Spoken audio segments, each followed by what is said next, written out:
ગૌપાલન હું સીએ થઈ ગયો હતો, 2 વર્ષ થયા હતા સીએ થયા એને.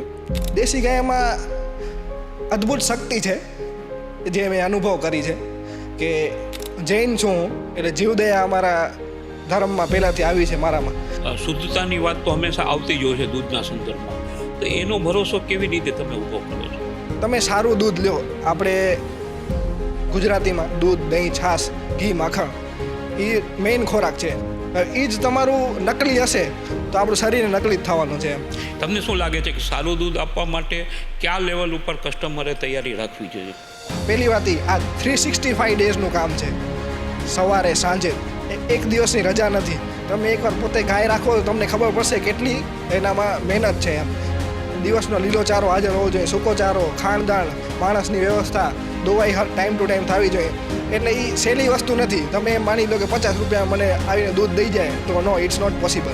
અમે ગાયના છાણમાંથી ઇનોવેટિવ પ્રોડક્ટ્સ બનાવીએ છીએ, જે કોર્પોરેટ ગિફ્ટિંગ, વેડિંગ ગિફ્ટ્સ કે કોઈ પણ નાના મોટા ફંક્શન હોય, કોઈને ગિફ્ટ દેવી હોય, ટ્રોફીઝ, મોમેન્ટો, એ બધું અમે બનાવીએ છીએ.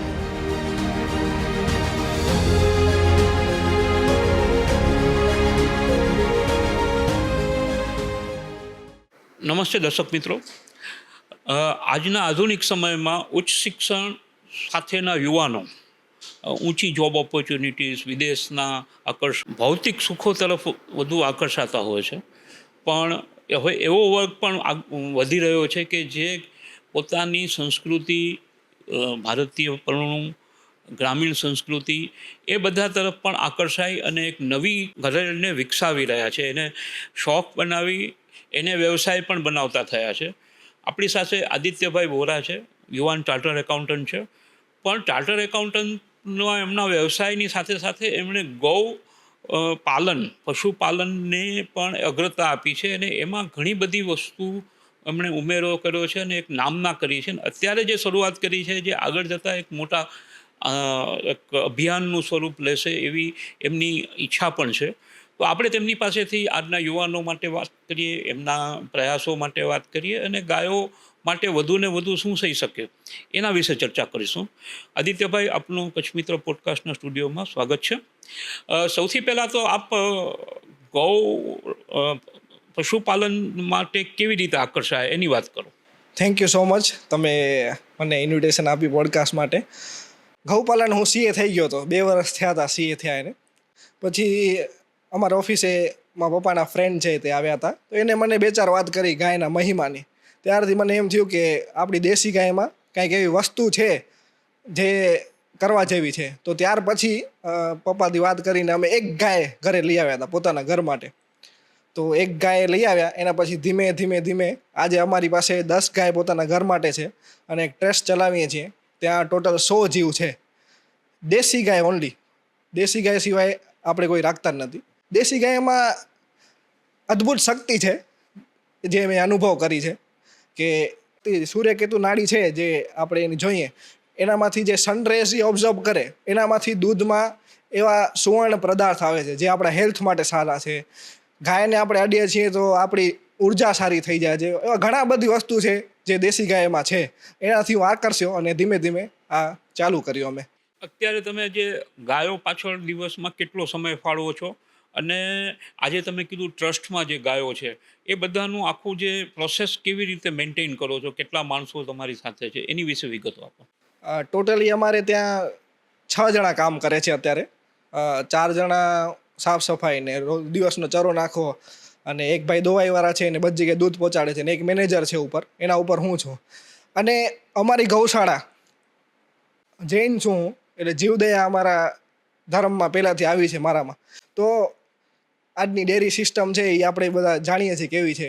તો અમારો હેતુ એ છે કે એના વાછડાને પૂરતું દૂધ મળે. સૌથી પહેલી વાત એ 2 આંચલ વાછડાને મળવા જોઈએ, એના પછી જ આપણે દૂધ કાઢવાનું.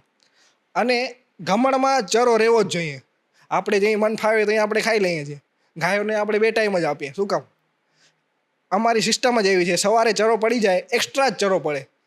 કોઈ દિવસ તમે ગૌશાળા જશો તો ગમણમાં ચરો પડ્યો જ હશે. સવારે 4:30 વાગે જે સ્ટાફ છે એ બધો ઉઠી જાય છે, દવાઈ કામ ચાલુ થાય છે. ચરો વતરીને જ અમે બધો નાખીએ છીએ. લીલો ચરો સવારના વતરીને નાખવામાં આવે છે.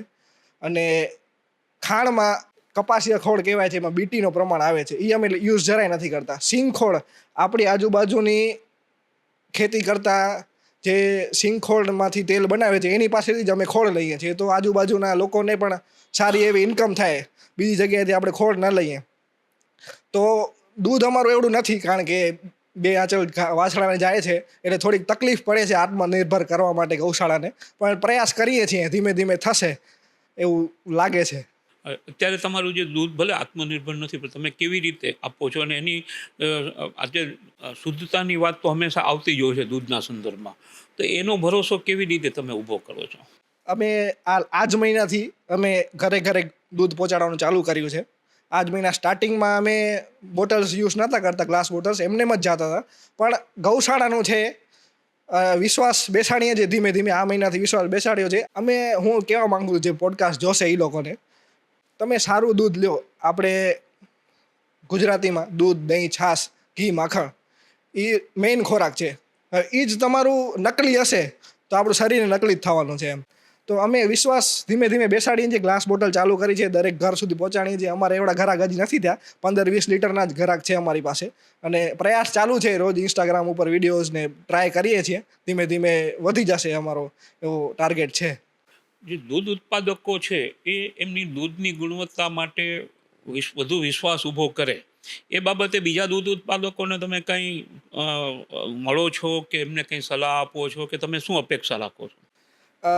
જનરલી ડેરી સિસ્ટમમાં દેશી ગાય રાખવાવાળા, દેશી ગાયનું દૂધ બહુ ઓછું છે. આપણી કાંકરેજ ગાય છે ને, સંવર્ધન જે તે સમયે નકલી થઈ ગયું હતું, એના લીધે દૂધ ઉત્પાદન દેશી ગાયનું ઓછું થઈ ગયું છે. હાર્ડલી 3 લીટર માંડ નીકળે વછડાને ધવડાવે પછી, એ હાઈ બરોબર ગાય હોય તો દેશી ગાય રાખવાવાળાને અમે જેને મળીએ છીએ એ એમ કહે છે કે અમને ભાવ જ નથી મળતા માર્કેટમાં, તો અમે કેમ સારું દૂધ પહોંચાડી શકીએ એમ. માણસો 45-50 રૂપિયામાં સારું દૂધ માંગે, હવે એનું ઘર ચલાવે કે તમને સારું દૂધ એટલામાં આપે? એટલે એ લોકોને તો અમે કહેતા જ હોઈએ છીએ, પણ કસ્ટમર્સ જેને દૂધ જોઈએ છે એનું મને વધારે કહેવાનું છે કે તમે સારા ભાવ આપશો તો એ તમને સારું દૂધ આપશે. તમને શું લાગે છે કે સારું દૂધ આપવા માટે કયા લેવલ ઉપર કસ્ટમરે તૈયારી રાખવી જોઈએ? પહેલી વાત આ 365 ડેઝનું કામ છે, સવારે સાંજે, એક દિવસની રજા નથી. તમે એકવાર પોતે ગાય રાખો તો તમને ખબર પડશે કેટલી એનામાં મહેનત છે એમ. દિવસનો લીલો ચારો હાજર હોવો જોઈએ, સૂકો ચારો, ખાણદાણ, માણસની વ્યવસ્થા, દવાઈ ટાઈમ ટુ ટાઈમ થવી જોઈએ. એટલે એ સહેલી વસ્તુ નથી. તમે એમ માની લો કે 50 રૂપિયા મને આવીને દૂધ દઈ જાય, તો નો, ઇટ્સ નોટ પોસિબલ. 80 રૂપિયાથી 100 રૂપિયા પર લીટર દૂધના મળવા જ જોઈએ. જો બરોબર સારી રીતે વ્યવસ્થિત દૂધ આપે છે તો એને એટલા રૂપિયા મળવા જોઈએ.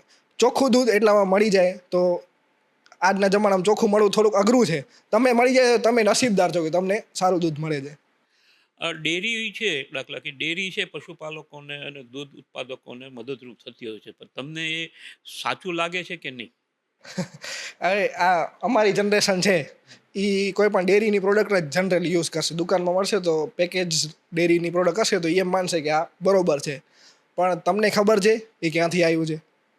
ડેરી પાસેથી દૂધ ક્યાંથી આવ્યું છે એ તમને ખબર છે? કયા ગૌપાલકે એને દૂધ દીધું છે? કેનું દૂધ છે? દેશી ગાયનું છે, જર્સી કે HF છે? તમને નથી ખબર. તો હવે આપણી કરોડની વસ્તી છે, એનામાં જે સિસ્ટમ જે ચાલી રહી છે એ તો બંધ થશે નહીં. પણ જો જેને સાચું દૂધ ખપે છે એ I don't think they should go for dairy. તમને સારી જગ્યાએ દૂધ મળે છે, તમે ત્યાં જાઓ, જોવો કેવી રીતે પશુપાલકો કામ કરે છે, નિહાળો, ઇન્ટરેસ્ટ લ્યો, અને સારું દૂધ તમને ત્યાંથી જ મળશે. ડેરી આઈ ડોન્ટ થિંક કે will work for you as for health. Okay, value એડિશનની વાત, તમે વેલ્યુ એડિશન ઉપર પણ કામ કરો છો, બહુ આધારિત વેલ્યુ એડિશન ઉપર. એ બાબતે કંઈક કરો, શું કરી રહ્યા છો ને તમે શું ઈચ્છા ધરાવો છો? હવે દૂધથી ગૌશાળા નહીં ચાલે એમ માની લીધું છે, કારણ કે દૂધમાં પહેલો હક વાછડાનો છે. તો એના ગાયના ઘણા બધા છે, જેમ કે ગૌમૂત્ર છે ને છાણ છે, 2 બાય પ્રોડક્ટ છે. છાણ આપણું દેશી ગાયનું ઓર્ગેનિક ફાર્મિંગમાં બહુ ચાલે છે, એટલે એનામાં તમે ખાતર બનાવો તો એ અત્યારે બહુ એક્સપોર્ટના ચાન્સીસ પણ એનામાં છે. પણ બેઝિકલી અત્યારે અમારી પાસે એવી ઇન્ફ્રાસ્ટ્રક્ચર નથી, એટલે અમે અત્યારે અમારી એક બ્રાન્ડ ચાલુ કરી છે, હૃદયા ધ હાર્ટ ઓફ આયુર્વેદા કરીને. અમે ગાયના છાણમાંથી ઇનોવેટિવ પ્રોડક્ટ્સ બનાવીએ છીએ, જે કોર્પોરેટ ગિફ્ટિંગ, વેડિંગ ગિફ્ટ્સ કે કોઈ પણ નાના મોટા ફંક્શન હોય, કોઈને ગિફ્ટ દેવી હોય, ટ્રોફીસ, મોમેન્ટો, એ બધું અમે બનાવીએ છીએ. અને આ બનાવવાનું કારણ શું છે કે લાર્જ માર્કેટ છે ગિફ્ટ ઇન્ડસ્ટ્રીની, તો એનામાં ઇકો ફ્રેન્ડલી સસ્ટેનેબિલિટી જો લઈ આવી હશે તો ગાયના છાણમાં, ગૌમાં એ વસ્તે લક્ષ્મી એમ કહેવાય છે, ગાયના છાણમાં ગોબરમાં લક્ષ્મીનો જીનો વાસ છે એવું કહેવાય છે. તો ઘરે ઘરે ગોબર પહોંચે એ અમારો ટાર્ગેટ છે. અને યંગ જનરેશનને અટ્રેક્ટ કરવા માટે અમે એને સારી રીતે પેકેજિંગ કરીએ છીએ, બ્રાન્ડિંગ કરીએ છીએ અને એક ઇનોવેટિવ પ્રોડક્ટ બનાવી છે. એમ નહીં કે ખાલી વેચવા ખાતર વેચી નાખી ગોબર છે એટલે, પણ એને ઇનોવેટિવ તમારા ઘરમાં હશે તો શોભશે એમ કહીને જ હશે માણસ કે આ ક્યાંથી લીધું છે. એના માટે કામ કરીએ છીએ, હજી શીખીએ છીએ, કામ કરીએ છીએ, ધીમે ધીમે વધશું આગળ. એમાં કેટલો ટાઈમથી કરો છો અને અત્યારે કેવો રિસ્પોન્સ છે? અમે 1 વર્ષથી ચાલુ કર્યું છે. અત્યારે 2-3 અમને બલ્ક ઓર્ડર્સ કોર્પોરેટ ગિફ્ટિંગના મળ્યા હતા. અત્યારે જૈન સમાજની માધાપુરમાં ટુર્નામેન્ટ હતી, તો એમાં સંપૂર્ણ તરીકે ટ્રોફીઓ જે દેવામાં આવી હતી એ ગોબરમાંથી બનેલી હતી. કાલે બીજી કોઈક સમાજની ટુર્નામેન્ટ હતી, ત્યાંય અમને ગોબરની ટ્રોફી દેવામાં આવી. ધીમે ધીમે રિસ્પોન્સ આવે છે. ઓનલાઈન છીએ અમે, વેબસાઇટ છે, ઇન્સ્ટાગ્રામને બિલ્ડ કરીએ છીએ. પણ ક્યાંક ને ક્યાંક હવે હું ફૂલ ટાઈમ આનામાં નથી એટલે થોડુંક કોમ્પ્રોમાઇઝ થાય છે, પણ ટીમ ગોતું છું. સારી ટીમ મળે તો આપણે આગળ કામ કરી શકશું વધારે. દાખલા તરીકે આપણે ડેરીની વાત કરી, પણ સરકારી લેવલ ઉપર ગૌપાલકો માટે, પશુપાલકો માટે ઘણી બધી યોજનાઓ છે. પણ એ યોજનાઓ તમારા જેવા માટે જે સાહસિકો છે કે ઇનોવેશનવાળા છે, દૂધથી માંડીને પ્રોડક્ટ સુધી, એમાં તમે કેવી અપેક્ષા રાખો છો? સરકાર તમને કેવી રીતે મદદરૂપ થાય કે જેના થકી તમારા જેવા સાહસિકોને વધુ પ્રોત્સાહન મળી શકે? સરકાર તો આજની સરકાર કામ કરી જ રહી છે. આજની સરકાર છે એટલે જ આપણો દેશ અત્યારે આગળ છે. તો સરકાર ગૌ માતાના મહિમાને સમજાવે છે, પણ હવે કોર્પોરેટ ગિફ્ટિંગમાં કે આજને યુવાન આના સાથે જોડાય એવી કંઈક સબસિડીઓ એ લોકો લઈ આવી શકે. કારણ કે આજ મારી જનરેશન છે, મારા ફ્રેન્ડ્સ છે, હું માનું છું મારા ફ્રેન્ડ્સમાંથી અમે 10 જણા છીએ તો હું જ છું જે ઇન્ટરેસ્ટેડ છું. બાકી બધાને ધંધો કરવો છે. ધંધો આનામાંય છે પણ મહેનત છે. તો સરકાર પ્રોત્સાહન આપે, પોતે સરકાર કોર્પોરેટ ગિફ્ટિંગમાં ગૌ માતાના ગોબરની વસ્તુઓ ઉપયોગ કરે. સરકાર એક મોડલ તૈયાર કરે કે અમે યુઝ કરીએ છીએ તો બધા કોર્પોરેટ યુઝ કરશે, શું કામ નહીં કરે? તો એક ક્રાંતિ આવી શકે છે એમ. દાખલા તરીકે બધી જગ્યાએ સબસિડીઝની વાત ચાલે છે, રૂરલ જે બિઝનેસીસ છે એની માટે. તો પશુપાલન માટે નાના પશુપાલકોને સરકારે આવી કોઈ આર્થિક સબસિડી જેવી કોઈ લાભ આપવા જોઈએ તો કેવા આપવા જોઈએ? અત્યારે સરકાર આપી રહી છે, અમારી ગૌશાળા છે ત્યાં આપે છે લાભ, પણ મે બી 50 ગાયથી ઉપર હોય તો તમને લાભ મળે છે. દિવસના 30 રૂપિયા એક જીવ પાછળ સરકાર આપે છે. અત્યારે એ સરકાર આપી જ રહી છે. ને નાના પશુપાલકો માટે આઈ થિંક, મને હજી બહુ ખ્યાલ નથી, આઈ એમ નોટ શ્યોર, પણ આઈ ખેડૂત પોર્ટલ ઉપર એ લોકોને ખાણ માટે કંઈક સહાય મળતો હોય છે, એવું કંઈક છે. પણ આઈ એમ નોટ શ્યોર, હજી મને ખબર નથી, એટલે આઈ કાન્ટ સે એનીથિંગ. તમને તમારા જે આજે શોખ અને વ્યવસાય જે કયો હોય કે એનામાં તમને તમારું ફ્યુચર કેવું દેખાય છે? શોખ છે એટલે જ આ કામ થાય છે, પહેલી વાત એ છે.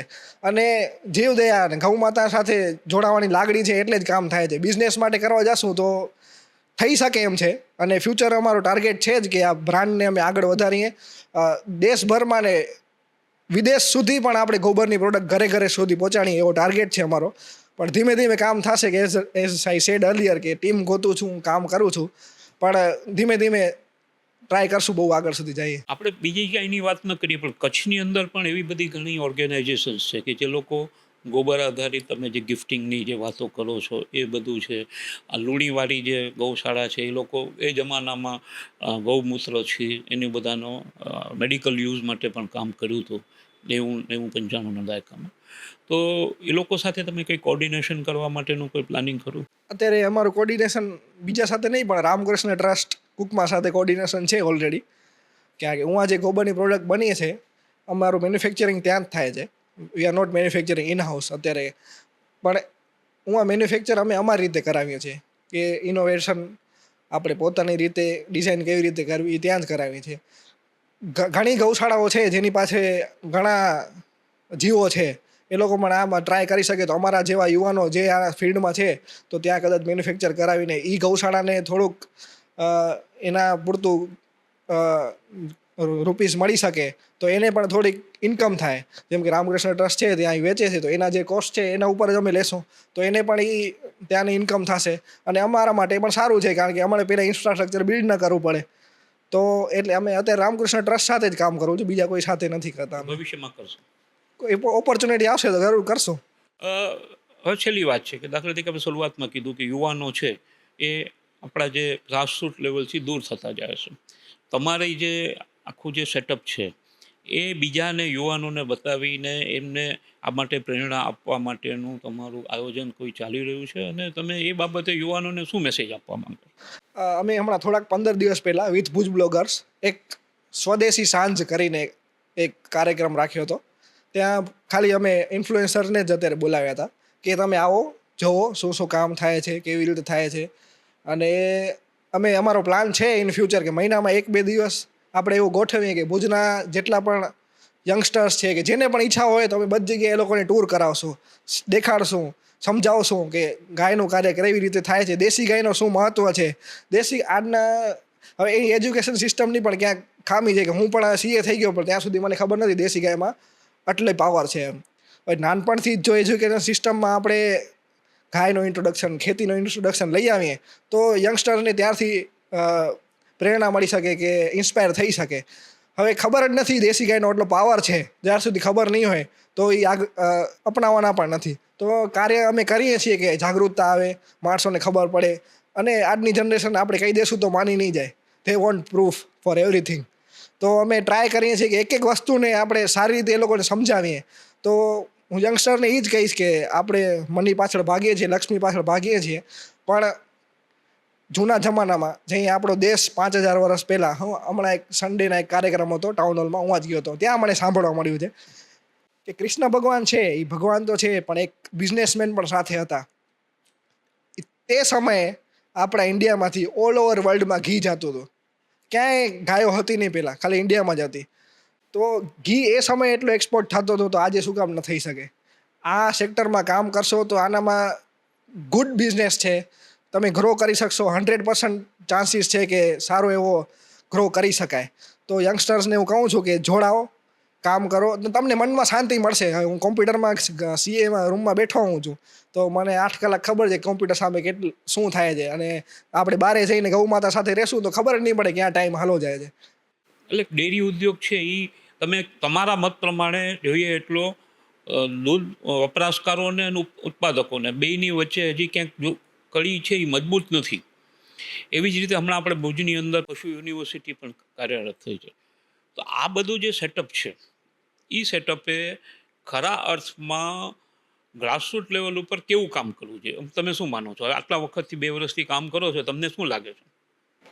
પહેલી વાત એ કે જાગૃતતા ઓછી છે. પેલા કસ્ટમર એ લોકોમાં. હું એમ કહું છું હા, કે કસ્ટમરને તો જ્યારે તમે આપશો ત્યારે ખબર પડશે, પણ આજે ઓર્ગેનાઇઝેશન છે જેની જવાબદારી છે, જેની એક્સપર્ટીઝ છે, ડેરી ઉદ્યોગ છે દાખલા તરીકે એસ્ટાબ્લિશ છે, અને આ બાજુ હવે આપણે ત્યાં પશુપાલન યુનિવર્સિટી પણ શરૂ થઈ છે. એ બધા વૈજ્ઞાનિક રીતે અને વેપારિક રીતે બે રીતે કેપેબલ છે, બે સેટઅપ છે. એ લોકોએ ખરા અર્થમાં શું કરવું જોઈએ ગ્રાસરૂટ લેવલ ઉપર? ગ્રાસરૂટ લેવલ ઉપર કેટલા યંગસ્ટર્સ જોડાઈ શકે એ લોકો માટે એ કામ કરી શકે છે. શું કામ જોડાય? યંગસ્ટર્સની ઇમ્પોર્ટન્સ ખબર પડશે તો જ જોડાવાના છે, નકર નથી જોડાવાના. કોઈ પણ CA છે તો એ લોકોને ખબર છે કે હું CA પાસ આઉટ થઈ જઈશ તો આટલી જોબ લાગી જશે. પશુપાલનમાં શું મને રૂપિયા મળશે એ લોકોને નહીં ખબર હોય તો નહીં જોડાય. તો આ બધી જે પણ યુનિવર્સિટી છે તો યંગસ્ટર્સને જાગૃત કરવાનું કાર્ય એ લોકોને પહેલાં કરવું પડશે તો જ એ આવશે, નકા આવવાના નથી પહેલી વાત. અને આવે છે એના પછી ડેરી ઇન્ડસ્ટ્રીઝ હું વધારે કહેવા નહીં માંગુ પણ એનામાં શોષણ તો ગાયનું કે કોઈ પણ પશુનું થતું જ હોય છે એમ. તો શોષણ કેવી રીતે અટકે એના માટે કામ કરી શકે એ. દાખલા તરીકે ડેરીઝ પોતાની બ્રાન્ડની અંદર ગાયનું દૂધ ને ભેંસનું દૂધને વર્ગીકરણ કરીને માર્કેટ કરે છે. કચ્છના સંદર્ભમાં દેશી ગાયનું એક વર્ગીકરણ ઊભું કરવું ન જોઈએ? થોડુંક મોંઘું પણ કરવું જોઈએ. કામ જો યંગસ્ટર્સ ભેગા આવશે તો કામ થઈ શકે છે કે જેટલી પણ દેશી ગાયો જે રાખે છે એની પાસેથી દૂધ કલેક્ટ થાય અને સારી રીતે લોકો સુધી પહોંચે, સારું દૂધ પહોંચે અને તો લોકોને પણ સારું દૂધ મળશે. પણ ભાવ આપવા જોઈએ એટ ધ એન્ડ. લોકો આપે પણ છે, હવે જેને જોઈએ છે એ આપે છે, એવું નથી આપતા, પણ એક વ્યવસ્થા ઊભી થશે ખાલી દેશી ગાય, ઓનલી દેશી ગાય સિવાય અડવાનું જ નથી એમ, તો કામ થઈ શકે છે. કરશું અમે પણ ટ્રાય કરશું એવું થઈ શકે એવું કંઈક. આશા રાખીએ કે આદિત્યભાઈની અને એમના સાથેની જે ટીમ છે એના પ્રયાસો અને એમનું વિઝન આગળ જતાં વધુ સફળ થાય અને વધુ લોકભોગ્ય બને અને ખરા અર્થમાં દેશી ગાયના પાલન અને ચાવત ઉપર લોકોનું ધ્યાન કેન્દ્રિત થાય અને દેશી ગાયનું દૂધ વધુ પ્રચલિત બને, લોકો સુધી પહોંચે. આપણે પણ એમની શુભેચ્છા આપી રહ્યા છીએ. આભાર આપનો આદિત્યભાઈ. થેન્ક યુ સો મચ, તમે પોડકાસ્ટમાં બોલાયું. Thank you so much.